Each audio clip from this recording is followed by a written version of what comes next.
Au moment où j'accède à la présidence de notre organisation commune, il me plaît avant tout de m'acquitter d'un agréable devoir, celui de rendre hommage à mon frère et ami le président Issoufou Mahamadou, qui, durant toute l'année écoulée, a conduit avec satisfaction notre organisation, le G5 Sahel.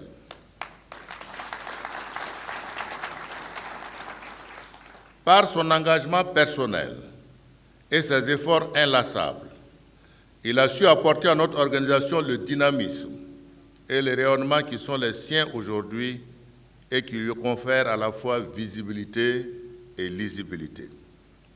En votre nom à tous, je lui témoigne ma profonde gratitude. Je lui adresse mes sincères remerciements pour son leadership et sa vision partagée.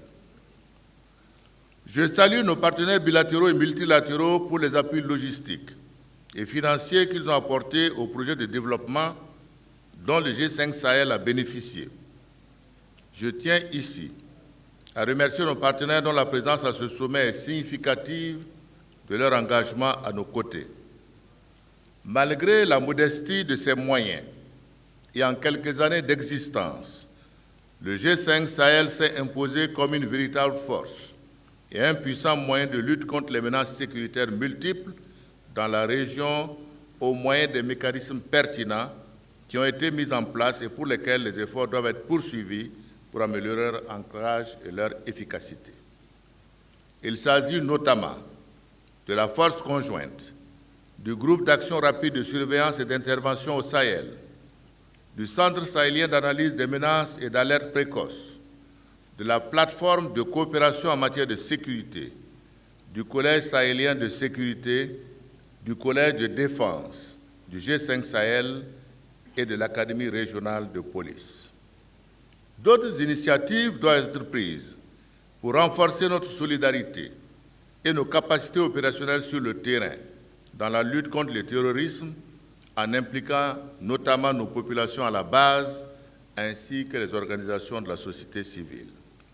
Ces mécanismes, il convient de le souligner, doivent être parfaitement complémentaires de l'architecture africaine de paix et de sécurité de l'Union africaine et des processus de paix et de sécurité de la CEDEAO.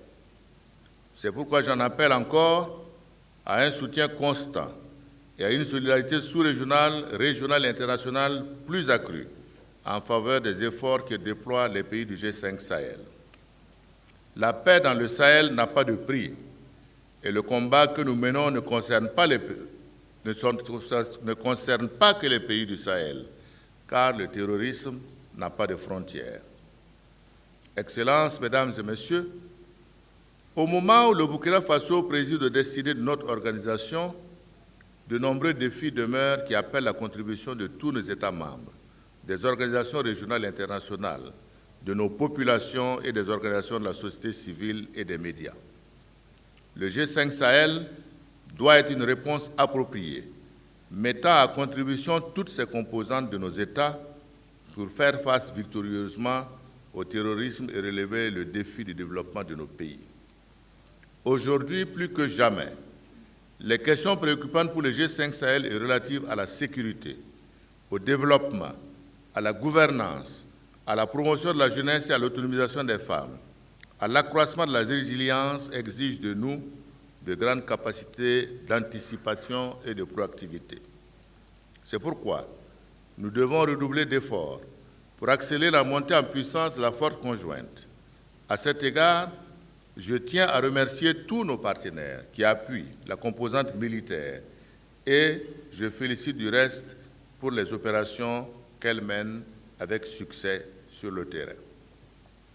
Il nous faut également progresser rapidement sur l'un des axes prioritaires de notre combat, qui est le développement inclusif, car à l'évidence, les groupes terroristes exploitent la pauvreté de nos peuples et prospèrent sur leur misère.